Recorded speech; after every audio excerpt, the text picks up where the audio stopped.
Assalamualaikum warahmatullahi wabarakatuh. Kami dari kelompok 10 akan menjelaskan problematika militer dan pertahanan negara modern perspektif siasa. Yang anggota kami terdiri dari Sustiani Indah Erviana, Nazila Afi Ramadhani, dan saya sendiri Arendra Darulingga. Siasa Dauliyah. Siasa secara etimologi adalah mengatur, mengendalikan, atau membuat keputusan. Sedangkan kata siasa secara istilah menurut Ibnu Aqil yang dikutip Ibnu Al-Qayyim bahwa siasa adalah segala perbuatan yang membawa manusia lebih dekat kepada kemaslahatan dan lebih jauh dari kemasfadatan. Dauliyah secara etimologi berasal dari kata da'ala yada'ulu daulah yang bermakna tentang daulat, kerajaan, kekuasaan, wewenang, serta kekuasaan. Dapat disimpulkan bahwa siasa dauliyah berarti sebagai kekuasaan kepala negara untuk mengatur hubungan negara dalam hal hubungan internasional, masalah teritorial, nasionalitas, ekstradisi, persaingan, tawanan politik, pengusiran warga negara asing. Selain itu juga mengurusi kaum dhimmi, perbedaan agama akan timbal balik dengan kaum dhimmi, hudud, dan qisas, yang pada intinya mengatur segala aspek terkait dengan politik hukum internasional. Dasar-dasar siasa dauliyah: asas kesatuan umat manusia, asas kemanggulan manusia, asas persamaan, asas keadilan, asas musyawarah, asas kebebasan, asas kehormatan manusia, asas toleransi, asas kerjasama. Problematika militer.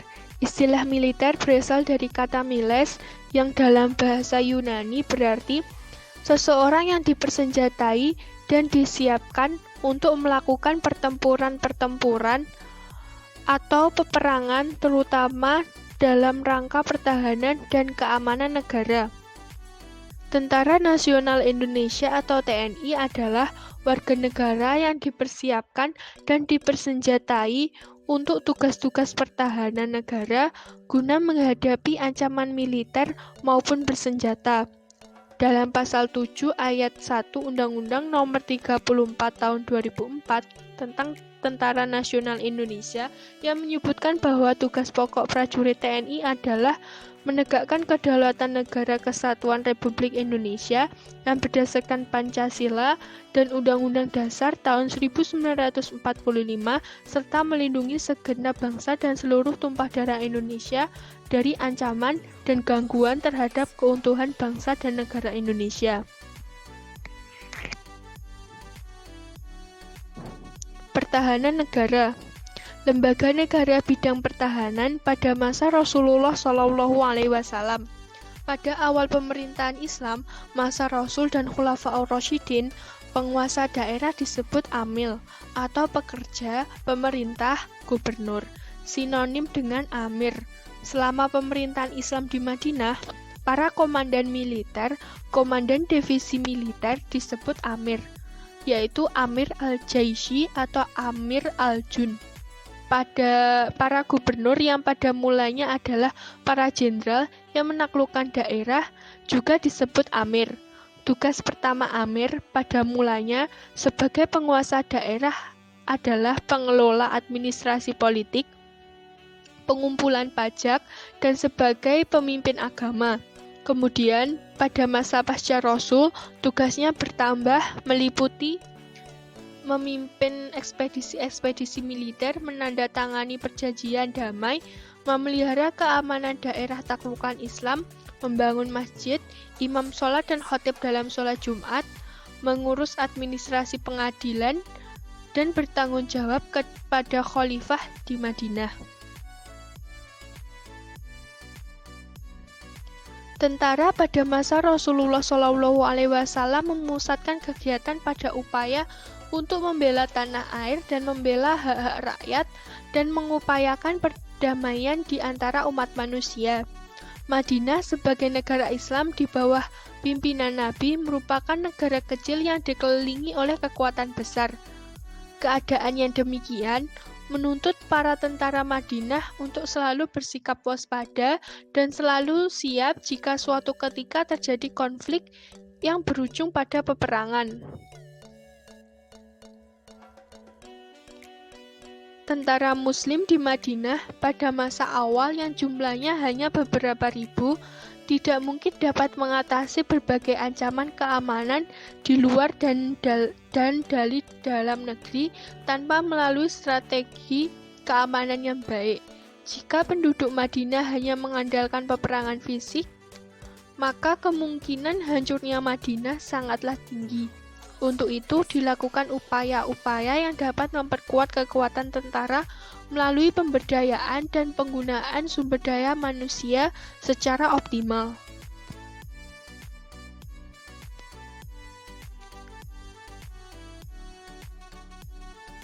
Bentuk sistem pertahanan dan peperangan telah dikenal sejak masa Nabi. Tentara dalam melaksanakan tugasnya di medan perang pada umumnya dibagi menjadi beberapa bagian yang merupakan sebuah formasi. Formasi pertempuran rupanya mengikuti pola Romawi dan Persia. Formasi tersebut adalah qalb atau pusat yang mengambil posisi di tengah di mana komandan pasukan berada, maimanah atau lambung kanan, dan maisarah atau lambung kiri. Di bagian depan terdapat muqaddamah, sedangkan pasukan yang mengambil posisi di belakang disebut saqob. Selain dari pasukan tempur, terdapat pula tailai'ah, yaitu pasukan patroli pengintai. Di belakang pasukan tempur, biasanya terdapat pasukan lain yang disebut rid atau pasukan pencari makanan. Dari sudut kendaraan yang dipakai tentara itu dapat dibagi atas farsan yang mengendarai kuda atau kavaleri, rajil atau rijalah yaitu infanteri. Ada juga pasukan pemanah disebut ramat.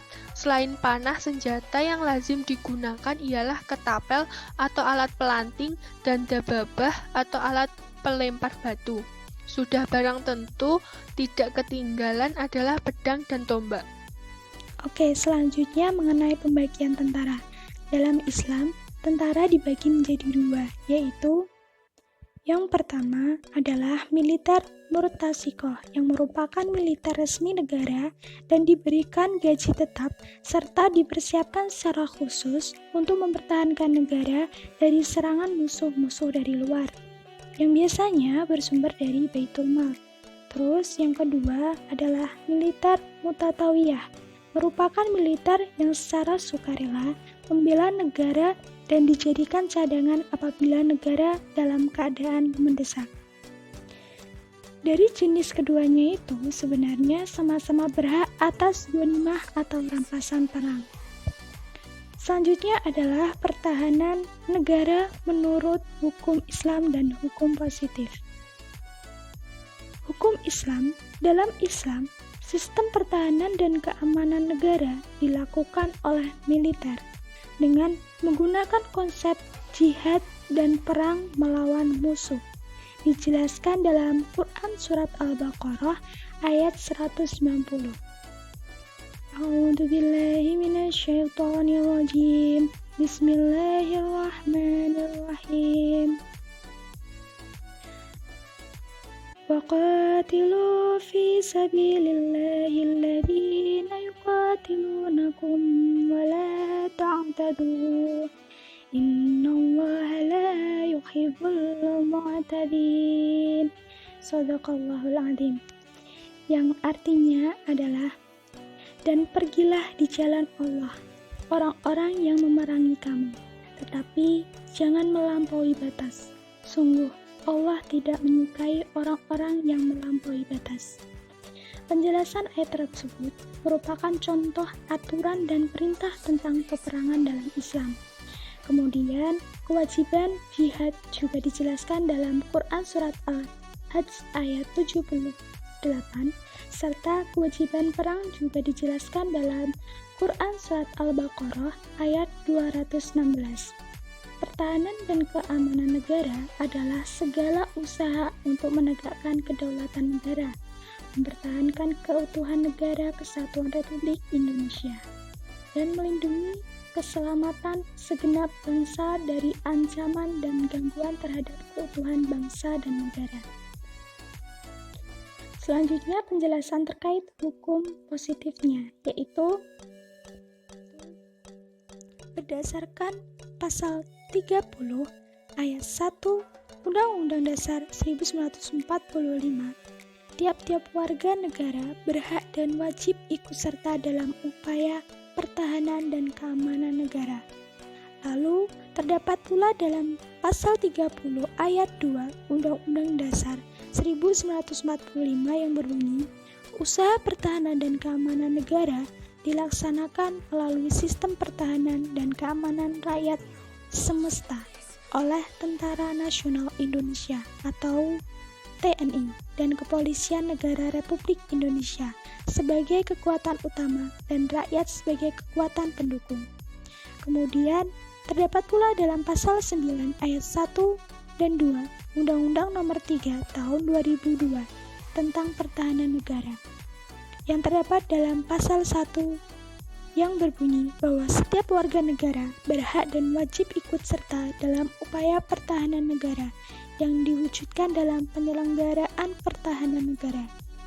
Lalu yang ayat kedua berbunyi usaha pertahanan dan keamanan negara dilaksanakan melalui sistem pertahanan dan keamanan rakyat semesta oleh Tentara Nasional Indonesia atau TNI dan Kepolisian Negara Republik Indonesia sebagai kekuatan utama dan rakyat sebagai kekuatan pendukung. Sekian dan terima kasih. Wassalamualaikum warahmatullahi wabarakatuh.